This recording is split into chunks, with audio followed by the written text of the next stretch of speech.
안녕하십니까. 칸중국 코리아 이신규입니다.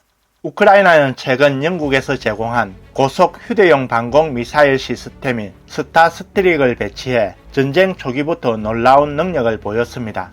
러시아의 미-28N 무장 헬기가 스타스트릭 미사일에 맞아 기체가 둘로 갈라졌습니다. 4월 2일 영국 더 타임스에 따르면 러시아 무장 헬기 한 대가 스타스트릭 미사일에 의해 꼬리 날개가 부러지는 영상이 확인됐다고 보도했습니다. 이는 스타스트릭 배치 일주일 만에 우크라이나에서 효과를 발휘한 것으로 우크라이나 국방부 소식통이 전했습니다. 영상에는 러시아 미-28 헬기 한 대가 루간스크 지역 상공을 비행 중 기체가 휴대용 미사일에 맞아 두동강 난 채 땅으로 떨어졌습니다. 스타스트릭은 영국에서 최신 기술 휴대용 미사일 시스템인 동시에 세계에서 가장 빠른 단거리 지대공 장비로 최고 속도는 음속의 3배인 마하 4까지 올라갈 수 있습니다. 스타스트릭은 영국 텔리스사가 연구 개발해 제조했습니다. 주로 재래식 공중 위협에 근접 방공을 제공하며 진정한 다목적 미사일로 지상, 해상 및 공중 플랫폼에서 가볍게 발사할 수 있습니다. 더 내셔널은 조종사들이 반응할 시간이 거의 없어 헬리콥터에게 특히 위협적이라며 스타스트릭은 영국이나 나토 회원국이 우크라이나 전역으로 항공기를 보내거나 비행금지 구역을 설정하는 위험 없이 우크라이나 하늘을 효과적으로 방어할 것이라고 전했습니다. 벤 월러서 영국 국방장관은 스타스트릭의 가장 큰 도전 중 하나는 오랜 기간 훈련이 필요하다는 것이라며 무기 체계의 복잡도가 높아질수록 이를 사용하는 데 필요한 훈련이 많아진다라고 말했습니다. 월러스는 우크라이나 군이 이미 첫 번째 훈련을 마쳤으며 스타스트릭을 전장에 배치할 것이라고 밝혔습니다. 다음 뉴스입니다. 종합 언론 보도에 따르면 4월 2일 인터넷에 떠도는 상하이 시민과 질병통제센터의 대화 녹취록에서 한 상하이 시민은 헬스 클라우드 핵상 검사 결과 음성 판정을 받았지만 상하이 질병통제센터에서는 양성 판정을 받았다고 밝혔습니다. 시민들은 어느 공식 기관의 검사 결과가 정확하냐며 의문을 제기했습니다. 상하이시 질병통제센터의 한 전문가는 전화통화에서 우리는 단지 유행병 조사를 담당하고 있을 뿐이다. 하루 종일 이런 민원 전화를 몇백 통 받아야 하는데 우리도 해결할 수 없다라고 답했습니다. 이 전문가는 또 사실을 말씀드리자면 현재 상하이의 병상은 매우 협소하고 120에 전화해도 구급차가 없고 격리 지점에는 자리가 없다라고 언급했습니다. 이 전문가는 전문 요원으로 자신은 진작부터 제안해왔다. 경증, 무증상 환자는 옮기지 말고 집에서 격리해야 한다고 여러 차례 제안했지만 아무도 듣지 않았다라고 말했습니다. 이 전문가는 우리 전문가들은 지쳐 죽을 지경이다. 지금 이 병을 정치적인 질병으로 만들어 놓고 이렇게 많은 인력과 물력, 재력을 소비해서 이 독감과 같은 질병을 해결하는데 지금 어느 나라가 이렇게 방역한다고 보십니까? 라고 말했습니다. 앞서 언급한 음성이 공개된 직후 상하이 질병통제센터는 각 구 질병통제센터와 관련 부서원들에 대한 전염병 관련 발언에 대해 항구령을 내렸습니다. 다음 뉴스입니다.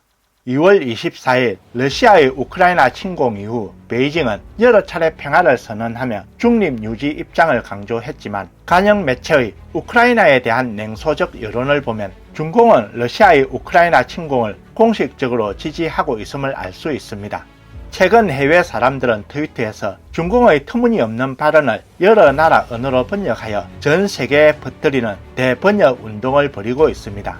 그러자 대번역 운동은 베이징 당국을 매우 긴장시키고 경계하게 만들었습니다.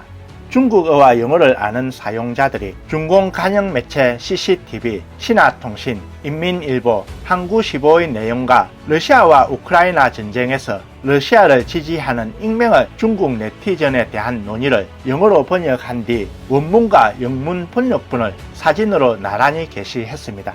도이치벨레는 대번역 운동은 커뮤니티 플랫폼 레딧에서 꽤 규모가 큰 중국어 커뮤니티인 청랑TV에서 시작되었다고 전했습니다.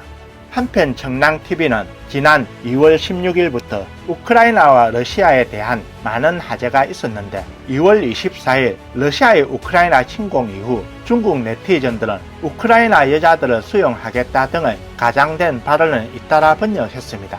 일부 커뮤니티 회원들은 중국어를 영어로 옮기는 것은 중국 공산당 정부가 이끄는 여론의 방향이 무엇을 말하는지 외국인들이 이해할 수 있기를 바라는 것이라고 밝혔습니다.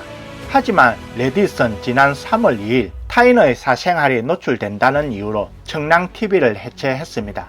이후 이들 커뮤니티 회원들은 트위터, 페이스북, 텔레그램, 인스타그램 등 다른 플랫폼으로 흩어지기 시작했고 메시지를 집중 통합하기 위해 트위터의 공식 계정과 해시태그를 개설했습니다. 미국의 소리 보도에 따르면 대번역운동의 공식 트위터 계정은 3월 7일 정식 등록돼 매일 여러 개의 번역본이 공개되고 있으며 그동안 번역된 언어도 영어에서 한글, 일본어 등으로 확대됐습니다.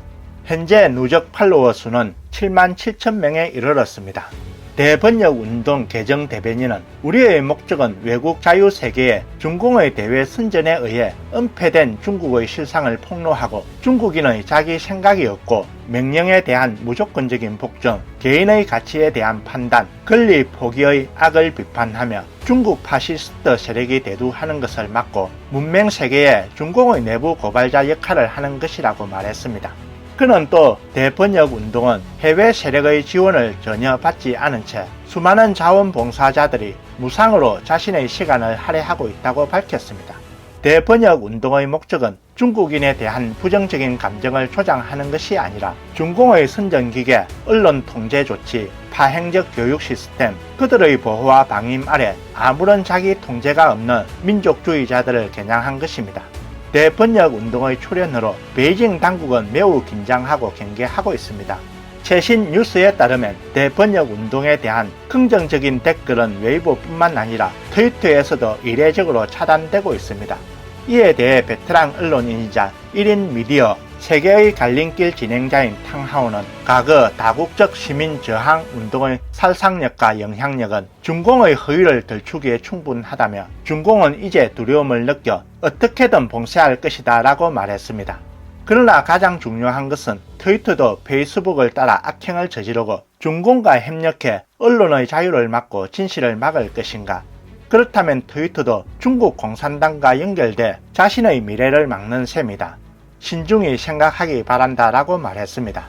탕하오는 또한 대번역운동의 출현이 전 세계에 적어도 5가지 긍정적인 작용을 가져올 것으로 내다봤습니다.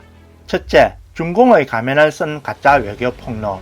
둘째, 평행 세계의 함정을 들춰내고. 셋째, 국제사회에 중공이 신뢰할 수 없음을 경고하며. 넷째, 인민에 대한 중공의 세뇌와 언론 통제 폭로. 다섯째, 중국 민간인들이 자발적 다국적으로 결집하여 중공의 폭정에 저항하는 것을 꼽았습니다. 이어 그는 중공이 러시아와 우크라이나 전쟁을 이용하여 자신의 이익을 도모하려 하였으나 뜻밖에도 주판을 깨뜨리고 오산하게 되었으며 이 전쟁의 후폭풍은 베이징을 강타해 중공의 진실이 드러나고 붕괴되는 것을 가속화시킬 것이다 라고 덧붙였습니다. 한편 중국 한영 매체의 대번역운동을 비난하는 글 아래 토론장에서는 대번역운동을 지지하는 네티즌들도 많았습니다. 한 네티즌은 관계자들이 정말 급한가 보다라며 웃었습니다. 어떤 네티즌은 번역을 보니 정말 먹칠하지 않은 원문을 그대로 번역한 것이다 라는 직설적인 댓글도 달렸습니다. 또 다른 네티즌은 사람들이 번역한 것은 웨이보에서 다 알 수 있는 핫픽스인데 어디가 빗나갔나? 공식 언론이 너무 화를 내니 좀 더 힘을 내서 번역해야 할 것 같다라고 말했습니다. 현재 해당 보도 게시판은 공식 검열 및 언론 봉쇄를 거쳐 블로그 선정으로 바뀌어 더 이상 볼 수 없게 됐습니다. 오늘 뉴스는 여기까지입니다. 구독과 좋아요는 격려입니다. 공유는 나눔의 시작입니다. 시청해 주셔서 감사합니다.